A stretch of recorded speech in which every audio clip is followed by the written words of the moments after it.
Jesus tinha inimigo para todos os lados. Os fariseus queriam apanhá-lo por uma palavra. Os sumos sacerdotes, doutores da lei, eram extremamente hipócritas com Jesus, a ponto de querer matá-lo. Os saduceus não suportavam Jesus. Herodes também não gostava de Jesus. Pilatos, indiferente. Por que Deus, quando se faz gente, Ele provoca tanto ódio nas pessoas? Porque existe maldade dentro de nós. Pecado é isso. O pecado é isso, peccatum. Em grego se diz ramartia.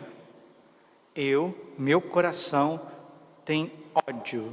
E o ódio principal da minha vida é contra Deus. Sabia?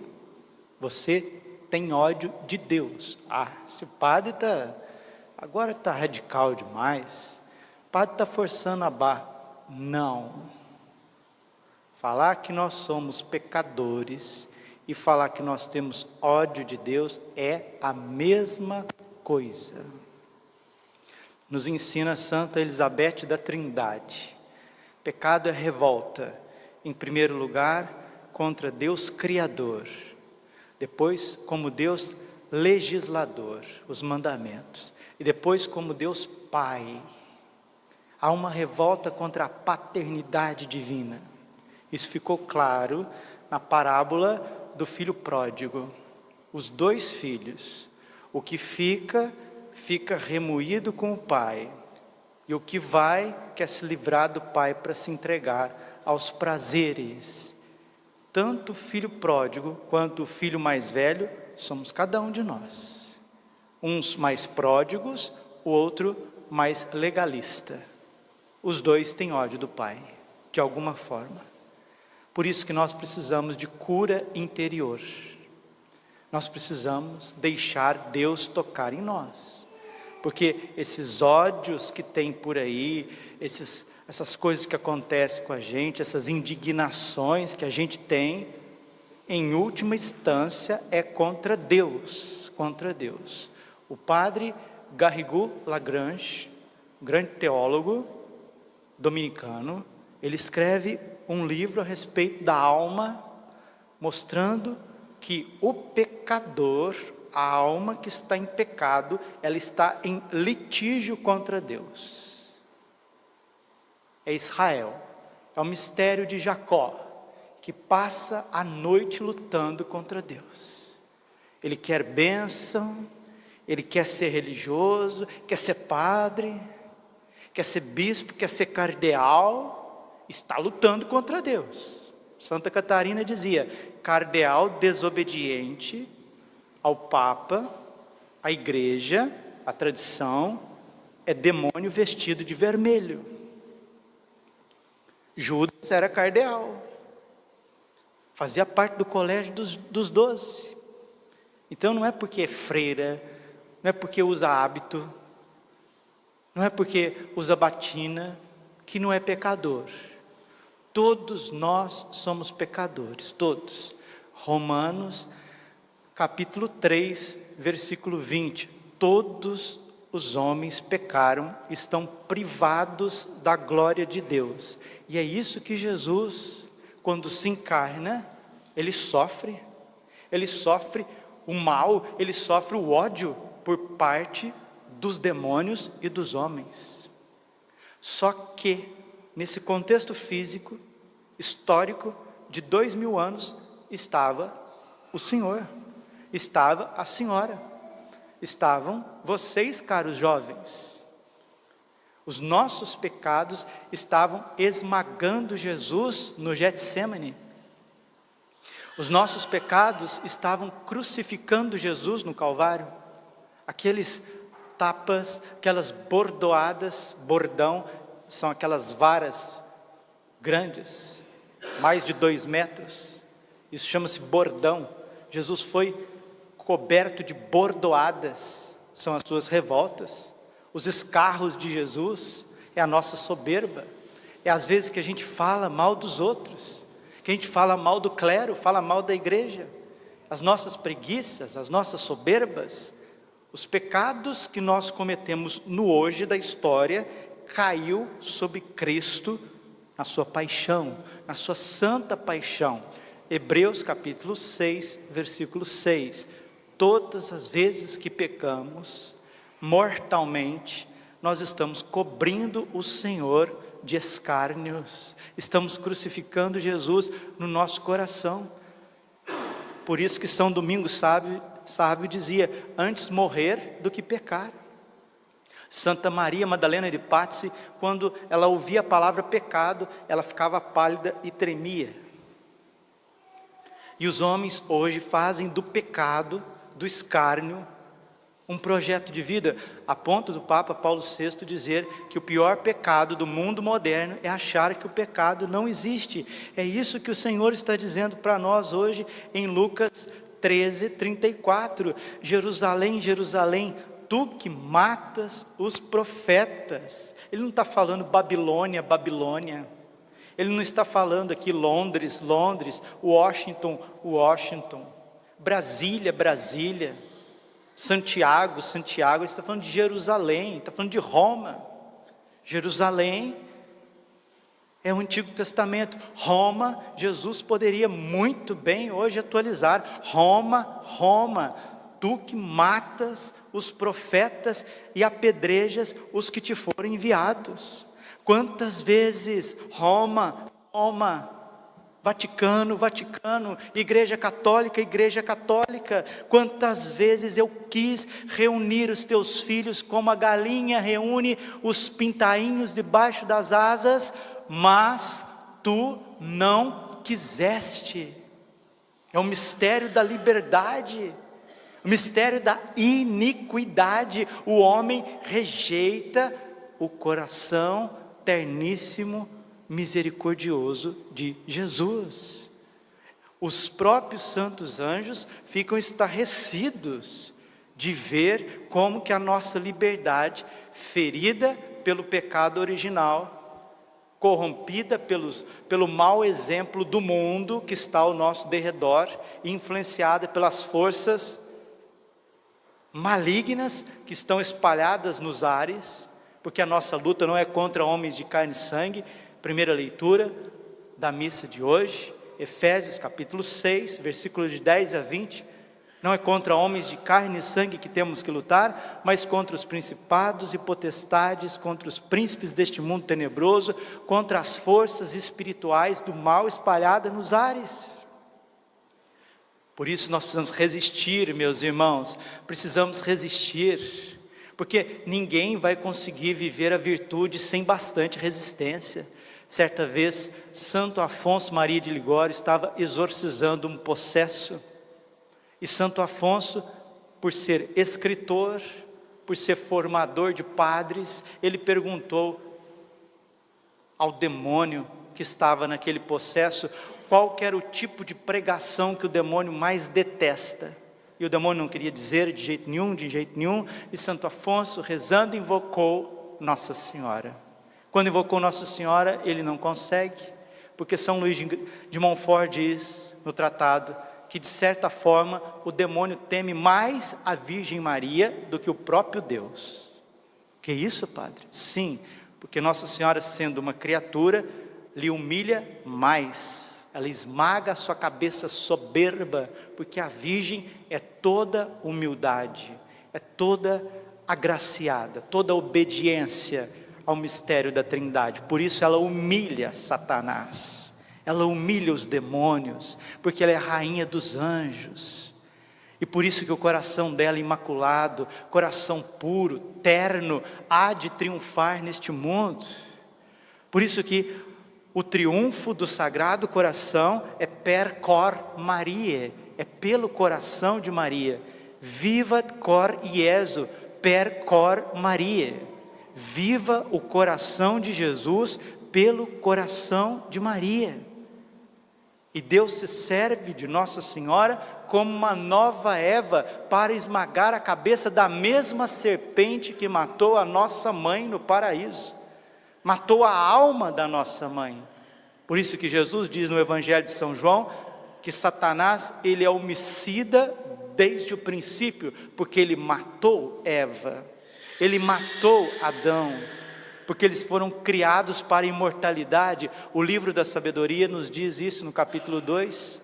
Deus criou o homem para a imortalidade. Foi por inveja do demônio que o mal entrou neste mundo. E Nossa Senhora como nova Eva, obedientíssima, Jesus como novo Adão, obedientíssimo, eles vão tomar o cálice da desobediência dos seres humanos, da iniquidade.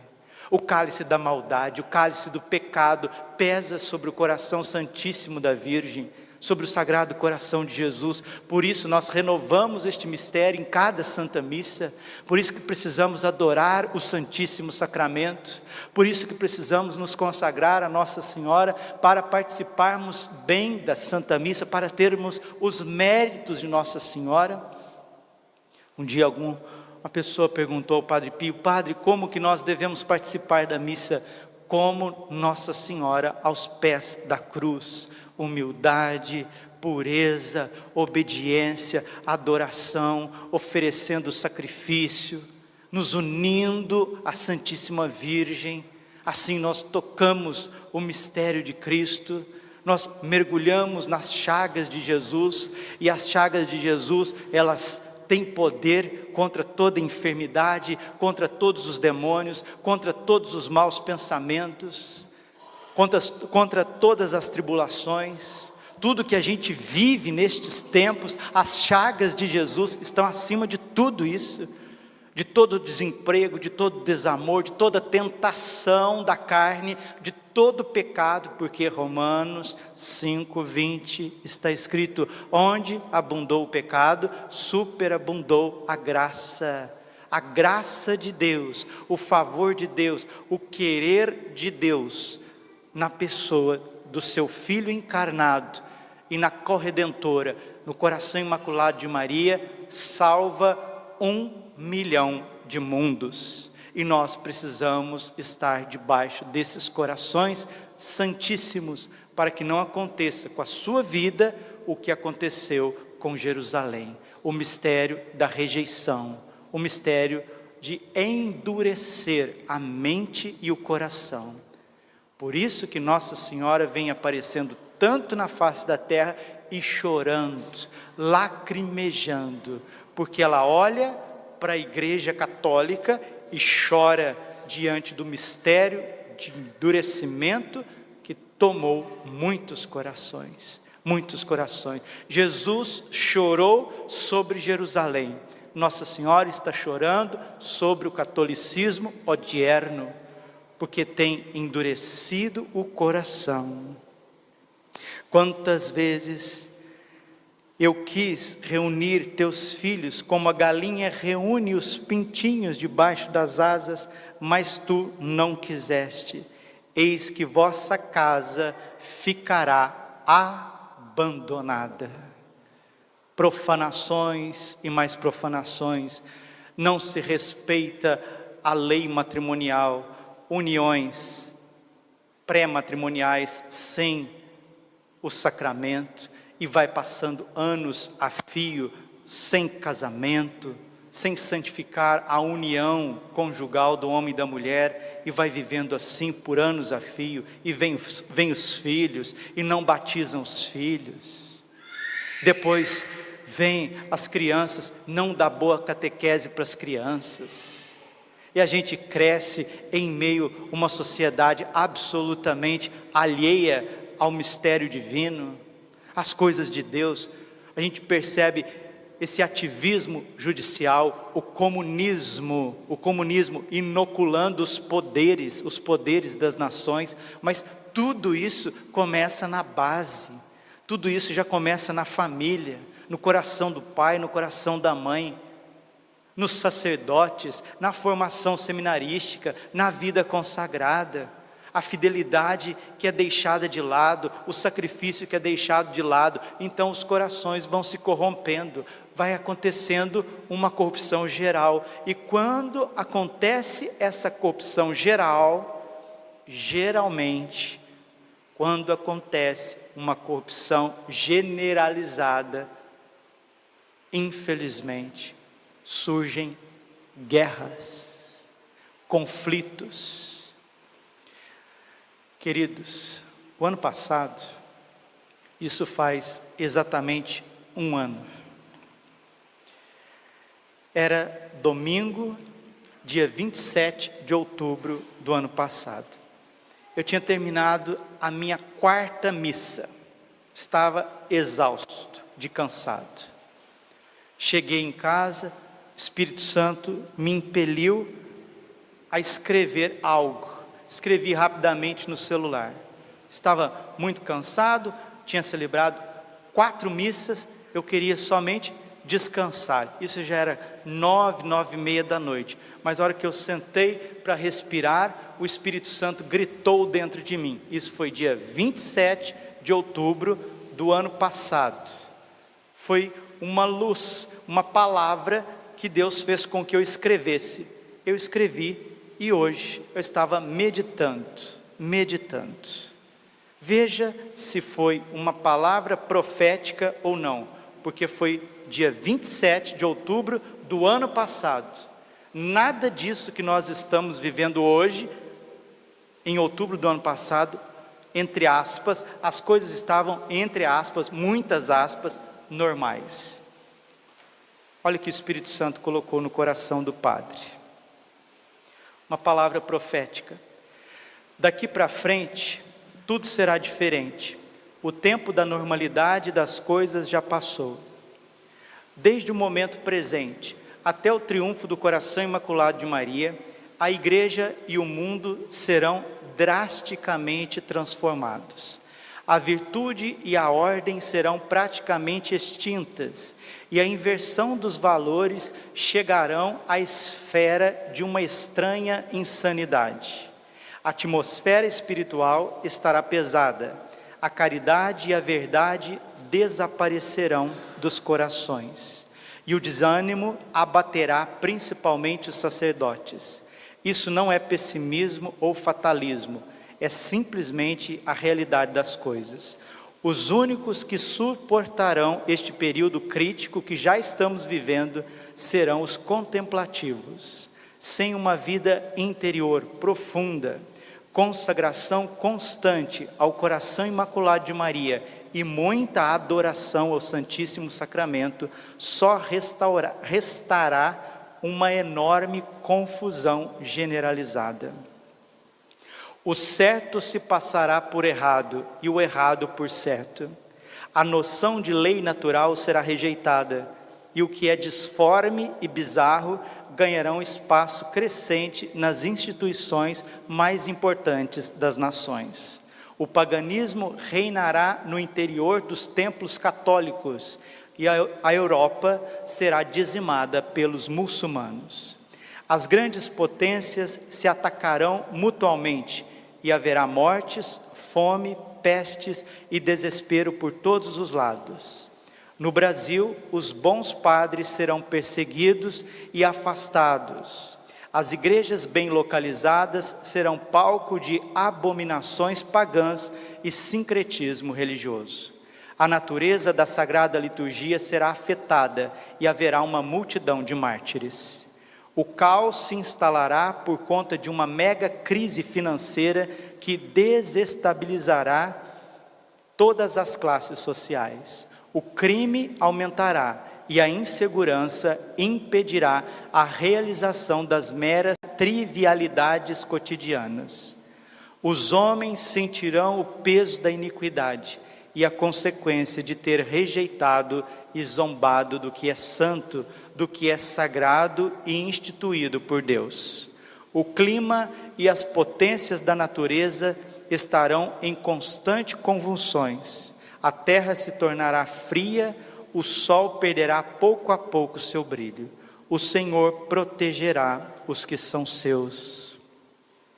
e cuidará deles como uma zelosa mãe. Olha o evangelho de hoje. Como uma galinha cuida dos seus pintinhos, o Senhor protegerá os que são seus e cuidará deles como uma zelosa mãe.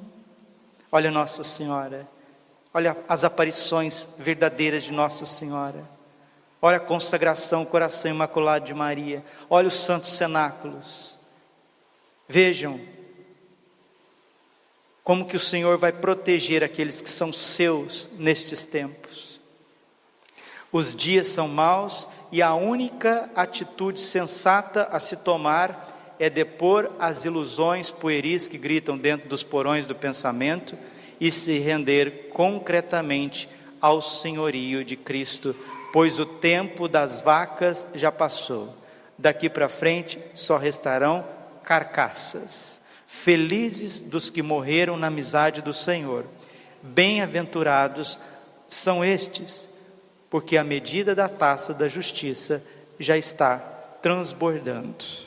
Neste domingo, nós celebramos a solenidade de todos os santos. E na última mensagem do dia 25, Nossa Senhora disse em Medjugorje: queridos filhos, neste momento eu estou chamando para que volteis para Deus e para a oração. Recentíssima agora, 25 de outubro. Agora, 4 dias atrás, 25 de outubro de 2020, Nossa Senhora, Rainha da Paz, em Medjugorje, deu esta mensagem para o mundo inteiro: queridos filhos, neste momento eu estou vos chamando para que volteis para Deus e para a oração. Invocai a ajuda de todos os santos, para que eles sejam exemplo e ajuda para vós. Satanás é forte e está lutando para atrair o máximo de corações para si. Ele quer guerra e ódio. É por isso que eu estou convosco por tanto tempo, para conduzir-vos ao caminho da salvação, para Ele que é o caminho, a verdade e a vida. Filhinhos, voltai ao amor a Deus, e Ele será a vossa força e refúgio. Obrigada por terdes respondido ao meu chamado. Nossa Senhora está dizendo para nós recorrermos aos santos, para a gente não se desesperar diante das batalhas que estão por vir. O Sagrado Coração de nosso Senhor Jesus Cristo disse ao monge irlandês, Ensino Ieso, página 191. Jesus, o Sagrado Coração de Jesus, diz ao monge beneditino irlandês, e terminamos esta reflexão: na batalha espiritual que está por vir, somente aqueles que foram feridos por mim sairão vitoriosos. O que significa ser ferido por Jesus? É parar de ficar fazendo as coisas para si mesmo, parar de ficar mais na ação do que na contemplação. Jesus está dizendo que só as almas interiores que realmente o amam vão conservar a fé. O restante vão passar por uma grande apostasia, muita confusão generalizada por todos os lados. O que é isso, Padre? Dar-nos uma palavra de esperança. Por fim, o meu coração imaculado triunfará. A vitória é dos pequenos, dos humildes, daqueles que se deixam cuidar por Deus. Enquanto nós vamos esperando tudo isso, não percamos tempo. Ame as pessoas que estão do seu lado. Tem muito amor para dar. Precisamos amar muito os pequenos, os pobres, os sofredores, os idosos, as crianças, os carentes, cuidar da nossa casa, cuidar da igreja de Deus, trabalhar, melhorar dia após dia. Aí você vai passar por tudo isso com muita fé. Se você for martirizado, se você morrer de morte natural, bendito seja o Senhor, o meu rochedo. Glória ao Pai, Filho e Espírito Santo, como era no princípio, agora e sempre. Amém.